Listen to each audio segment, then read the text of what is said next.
तो स्टूडेंट्स यहाँ पर आपका जो हमारा आज का ये हमारा प्रीवियस ईयर का दूसरा भाग है। तो पहला क्वेश्चन आपके स्क्रीन पर आ चुका है। देखिए आप देख रहे हैं कि 709 में वह कौन सी छोटी से छोटी संख्या जोड़ी जाए कि प्राप्त योग पूर्ण वर्ग हो जाए। ठीक है, तो यहाँ पर देखिए 709 में कौन सी छोटी से छोटी संख्या जोड़ी जाए। अब यहाँ आपके पास संख्या 709 दी गई है, तो पूर्ण वर्ग बनाना है। तो देखिए सबसे पहले यहाँ पे हमें इसमें सॉल्व करने का बहुत ज़्यादा आवश्यकता नहीं है। आप यहाँ पर देखिए कि 700 के आसपास कौन सी संख्या है पूर्ण वर्ग, आपको पता चलेगा 27 का जो वर्ग होता है वो होता है 729, यानी 709 के बगल में 729 है जो कि 27 का वर्ग है। तो इसलिए 709 को पूर्ण वर्ग बनाने के लिए हमें इसमें 20 प्लस करना होगा। तो आपका देखिए यहाँ पर जो ऑप्शन है आपका सी 20 आपका है बिल्कुल सही जवाब। तो कैसा लगा दोस्तों लॉजिक, जरूर हमें बताइएगा, और सारे हिसाब को मैं बिल्कुल सुपर लॉजिक तरीके से बताऊंगा। बने रहिए इस वीडियो में और काफ़ी अच्छा तरीका आप यहाँ पर सीखेंगे। आइए चलते हैं दूसरे सवाल पे। तो दूसरा सवाल भी यहाँ आपके स्क्रीन पर आ चुका है। तो आप लोग सवाल को पढ़िए फटाफट सॉल्व करके, और आप लोग भी अपने जवाब तब तक ले सकते हैं सॉल्व करके। देखिए आप कहा जा रहा है कि 3 आदमी एक स्थान से एक साथ चलते हैं और उनके कदम 63 सेंटीमीटर, 70 सेंटीमीटर और 77 सेंटीमीटर यहाँ पर जो है इनका कदम पड़ता है।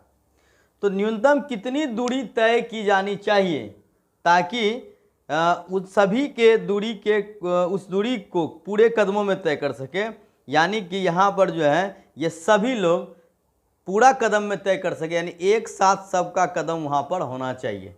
यानी कि एक ऐसी संख्या होनी चाहिए जिससे जो कि इन सभी से पूरा कट सके। इसका मतलब होता है कि यहाँ पर हमें इन तीनों संख्याओं का क्या कर लेना होगा, एलसीएम कर लेना होगा। तो इसका एलसीएम लोग निकाल देंगे, तो ज़्यादा सोचने की आवश्यकता नहीं है, बस 7 से लगा दिए 9 बार, 10 बार और 11 बार। तो ये आपका हो जाएगा यहाँ पर, और किसी संख्या से तो कटना नहीं है। तो यहाँ पर आप देखिए 9 सत्ते आपका 63 हो जाता है। 63 को 11 से गुना करेंगे हम लोग। तो देखिए 11 से गुना करने की क्या लॉजिक होती है, दोनों को जोड़ के इसके बीच में हम लोग डाल देंगे तो 696 हो जाएगा, और लास्ट 10 बचता है यानी 6960 सेंटीमीटर। ऑप्शन आपका हो जाता है 6960। तो यहाँ पर देखिए सॉरी, यहाँ जो है आपका 9 सत्ते 63, सॉरी यहाँ मिस्टेक हो गया है, यहाँ पर हम लोग 6930 हो जाएगा, क्योंकि 639 को जोड़कर हम इसके बीच में डालेंगे। तो ये जो है हमारा यहाँ पर 693 होगा। तो 6930 सेंटीमीटर, यानी कि आपका ऑप्शन सी जो है वो है बिल्कुल ही सही जवाब, 6930 सेंटीमीटर। तो कैसा लगा यहाँ पर, बस बिल्कुल देखिए जो हिसाब जिस तरीके से आसान हो उसी तरीके से बनाना होता है। ऐसा नहीं कि हम उसको शॉर्ट ट्रिक्स को सोचने में ही 1-2 मिनट गवा लें। आइए हम लोग आगे बढ़ते हैं। बस बिल्कुल जो समय के साथ बन जाए उसे हम शॉर्ट लॉजिक बोलेंगे, और जिसमें समय लग जाए वो कभी शॉर्ट लॉजिक नहीं होता है। अगला सवाल आपके स्क्रीन पर है। तो 6 घंटे, यानी 6 घंटे है यहाँ पर, मतलब कि बजने वाला घंटा, क्रमशः 2, 4, 6, 8, 10 और 12 सेकेंड के अंतराल पर एक साथ बजना शुरू करते हैं। ठीक है, 30 मिनट में वे एक साथ कितनी बार बजेंगे। तो फिर बिल्कुल ये भी उसी टाइप का सवाल है। देखिए 2, 4, 6, 8, 10 और 12 सेकेंड, ये 10 और 12 सेकेंड के अंतराल पर एक साथ बजना शुरू करते हैं। तो 30 मिनट में वे एक साथ कितनी बार बजेंगे 30 मिनट में। तो सबसे पहले हम लोग को ये देखना है कि ये सभी घंटा जो है एक बार साथ बजने के बाद फिर कितने सेकेंड के बाद एक साथ बजेंगी। तो इसलिए हमें इसका एलसीएम ले लेना होगा। एलसीएम के लिए हम लोग यहाँ पर क्या करेंगे, 2 से लगाएंगे, 1, 2, 3, 4, 5 और 6। फिर यहाँ पर हमारा 2 से लग जाएगा 1, 1, 3, 2, 5, 3। फिर हमारा यहाँ पर 3 से लग जाएगा 1, 1, 1, 2, 5 और 1। तो अब यहाँ पर देखिए 2 पंचे 10 हो जाता है, 3 दूनी 6 दूनी 12 और 12 दाही 120 सेकेंड, यानी कि 2 मिनट। हर 2 मिनट पे ये घंटा जो है बज रहा है एक साथ। अब हर 2 मिनट पे एक साथ बजेगा तो 15 मिनट में ये 30 मिनट में ये कितनी बार बज जाएगा, 30/2, यानी कि ये 15 बार बजेगा। लेकिन शुरू में सभी घंटी तो एक बार बजेगा, तो इसलिए 15 1 यहाँ पर हमारा 16 बार इस सवाल का हो जाएगा सही जवाब। ये घंटियाँ सभी एक साथ 16 बार जो है वो 30 मिनट के अंदर में बजेंगी। उम्मीद है कि ये भी समझ गए होंगे आप लोग। कोई भी कन्फ्यूजन हो तो बिल्कुल कमेंट में हमें अपना सवाल ज़रूर छोड़ दीजिएगा, ताकि अगली क्लास जब भी हो तो मैं उसका यहाँ पर डाउट क्लियर कर सकूँ। तो चलिए बढ़ते हैं अगले हम लोग सवाल की ओर। देखिए अगला सवाल यहाँ पर है कि एक मेज़ के मूल्य में प्रति वर्ष जो होता है वो क्या होता है, 20% का ह्रास होता है। देखिए ह्रास का मतलब क्या हो जाता है कि प्रति साल उसका दाम 20% घट जाता है। आपसे पूछा जा रहा है कि 2 वर्ष बाद मेज़ का मूल्य 32,000 हो जाएगा, यानी घट रहा है दाम, घटने के बाद उस मेज़ का 2 साल के बाद दाम 32,000 हो जाएगा। तो मेज़ का इस समय मूल्य क्या है, यानी वर्तमान मूल्य क्या है। तो बेहद ही आसान है। देखिए यहाँ पर समझिए कि जो मेज़ का हरासमेंट है वो 20% है, तो 20% की जो फ्रैक्शन वैल्यू होती है 20/100 यानी 1/5। तो ह्रास का मतलब होता है कि अगर हमने उसको 5 रुपये में खरीदा होगा तो 1 साल बाद उसका मूल्य 4 रुपये हो जाएगा, क्योंकि प्रति वर्ष यहाँ पर 20% ह्रास हो रहा है। अब यहाँ पर देखिए कि 2 वर्ष अगर ह्रास होगा तो 2 बार 5 से ये 4 हो जाएगा, यानी कि अगर हमने शुरू में से 25 रुपये का खरीदा होगा, 5 पचे 25, 4 चौके 16, तो 2 साल बाद ये 25 रुपये का चीज़ 16 रुपये का हो जाएगा। यहाँ पर आपका कीमत 32,000 दिया गया है, यानी 16 गुना 2,000, ये आपका हो गया 32,000। तो अगर ये 2,000 गुना है तो इसको अगर हम 2,000 गुना कर दे तो 25 दूनी 50,000, यानी कि इस मेज़ का दाम शुरू में कितना था हमारा, 50,000। ऑप्शन सी हो गया इस सवाल का बिल्कुल सही जवाब। देख रहे हैं आप लोग स्क्रीन पर आपका ऑप्शन दिख रहा है, तो 50,000 इस सवाल का है बिल्कुल ही सही जवाब। समझ में आ गया होगा। तो इस तरह से अगर आप सवालों को सॉल्व करते हैं तो काफ़ी जल्दी आप सवाल को सॉल्व करके आंसर निकालने में सक्सेस हो जाएंगे। आइए चलते हैं, अब अगला सवाल आपके स्क्रीन पर आ चुका है, उसे हम लोग देखते हैं।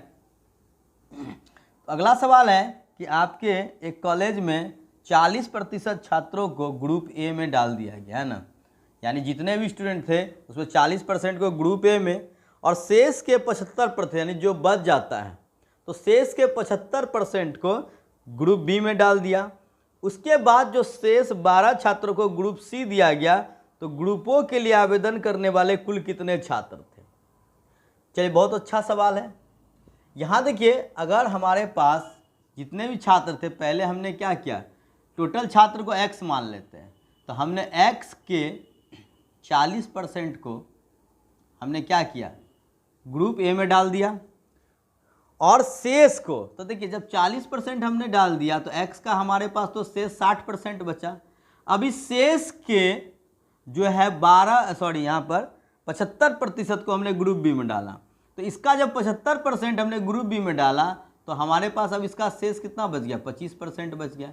यानी पहले 40% को हमने ए में डाला तो हमारे पास 60% बचा था, x का 60%, और अब इस x के 60% का 75% हमने ग्रुप बी में डाल दिया तो हमारे पास अब इसका 25% बच गया। तो ये 25% जो है ये शेष हमारा कितना हो गया है, यही हमारा 12 छात्र है। ये जो 25% हुआ शेष का वो हमारा कितना है, 12 है। तो यहाँ पर देख लीजिए, अब इसको सॉल्व कर लेंगे तो x गुना 60/100 गुना हमारा 25/100 बराबर हमारा हो गया 12। 25 चौके 100, 20 तिया 60, 20 पंचे 100, यहाँ से हमारा 3 चौके 12 हो जाएगा। तो x का वैल्यू 5 चौके 20 चौके 80, यानी हमारा जो छात्र था, जो शुरू में छात्रों की संख्या थी वो कितनी थी, वो 80 थी। समझ में आ रहा होगा तो बिल्कुल हमें कमेंट में ज़रूर बतलाइएगा। अगर हमारा पढ़ाने का तरीका, लॉजिक और कुछ तरीका अगर आप लोग को फ़ायदेमंद लग रहा होगा, इस चैनल पर ज़रूर बने रहिएगा। और नई नई चीज़ें हम लगातार सिखाते रहते हैं आप लोगों को, इस चैनल पर बने रहने से काफ़ी फ़ायदा होने वाला है। तो चलिए फिर वक्त को बर्बाद किए बिना चलते हैं आपके अगले सवाल के ऊपर। अगला सवाल यहाँ पर देखिए आ चुका है आपके स्क्रीन पर। देखिए अगला सवाल यहाँ पर अनुपात समानुपात का सवाल है। यदि 2a = 3b, तथा 3b बराबर 2c हो तो a अनुपात b अनुपात c क्या होगा। सबसे पहले एक चीज़ आप लोग देखिए, मैं यहाँ पर जो बता रहा हूँ इसको समझने का प्रयास कीजिए। 2a बराबर 3b दिया गया, जब 2a बराबर 3b दिया गया हो और ये जो है 3b बराबर 2c हो तो इसका मतलब हो गया 3b बराबर 2c हो गया। तो यहाँ पर 2a बराबर 3b बराबर 2c, तो ये आपका डायरेक्टली यहाँ पर हो जाता है इस तरह से। अब यहाँ पर देखिए, जब भी आपका इस तरह से आपका कोई सवाल होता है और उसमें a अनुपात b अनुपात c निकालना है तो हम लोग क्या करते हैं ऐसे सवालों में, सबसे पहले हम लोग क्या करेंगे कि जो आपका यहाँ पर तीनों संख्याएं हैं, इस तीनों संख्याओं का एलसीएम ले लेंगे। तो 3 और 2 का एलसीएम 6 हो जाएगा। तो 6 से ये कितनी बार में कटा, 3 बार में। 6 से ये कितनी बार में कटा, 2 बार में। और 6 से ये कितनी बार में कटा, यहाँ इससे 6 3 बार में। तो 3 अनुपात 2 अनुपात 3 इसका सही जवाब हो जाएगा। ये आपका डायरेक्टली हो गया। इसका एलसीएम 6 है तो 2 तिया 6 3 अनुपात 3 दूनी 6 2 अनुपात 2 तिया 6 तो 3 अनुपात 2 अनुपात 3 डायरेक्टली आपका यहाँ पर हो जाएगा। ठीक है, तो यहाँ पर आपका डायरेक्टली आप इसको समझ गए, काफ़ी आसान था। अब चलिए अगली सवाल की ओर चलते हैं। आपसे कहा जा रहा है, अगला सवाल क्या है इसको जरा देख लेते हैं हम लोग। अगला सवाल आपका दिया है कि दो संख्याएं जो है वो 3 अनुपात 5 के अनुपात में है और यदि दोनों में से प्रत्येक में 9 घटा दिया जाए तो यहाँ पर नई संख्या 12 अनुपात 23 के अनुपात में होगी। तो छोटी संख्या क्या है। देखिए यहाँ पर दो संख्याएं 3 अनुपात 5 के अनुपात में है, ये आपको यहाँ पर दिया गया है 3 अनुपात 5 के अनुपात में। अब देखिए यहाँ पर हम लोग के पास इस सवाल को बनाने के लिए तरीका तो बहुत है, लेकिन कभी कभी हम लोग ऑप्शन से भी सवाल को बनाएंगे ताकि हमें कुछ सवालों में ज़्यादा सोचने की आवश्यकता ना हो। अब यहाँ आप गौर से देखेंगे तो आपके पास 9 यानी कि आपके 3 से कटने वाला छोटी संख्या के लिए आपके 2 ऑप्शन है, एक 27 है एक 33 है। तो यहाँ पर अगर हम लोग 33 को मान लेते हैं, तो अगर हम इसको 33 मान लेते हैं तो ये आपका संख्या 11 तिया हो गया तो ये 55 हो जाएगा। इसको हमने 33 माना तो ये 11 गुना ज़्यादा हुआ तो 11 गुना ज़्यादा ये 55 हो जाएगा। अब चलिए दोनों में हम लोग घटा देते हैं 9, इसमें हम लोग 9 घटाएंगे तो जब हम 23 में 9 घटाते 33 में 9 घटाते हैं तो हमारा 24 हो जाएगा।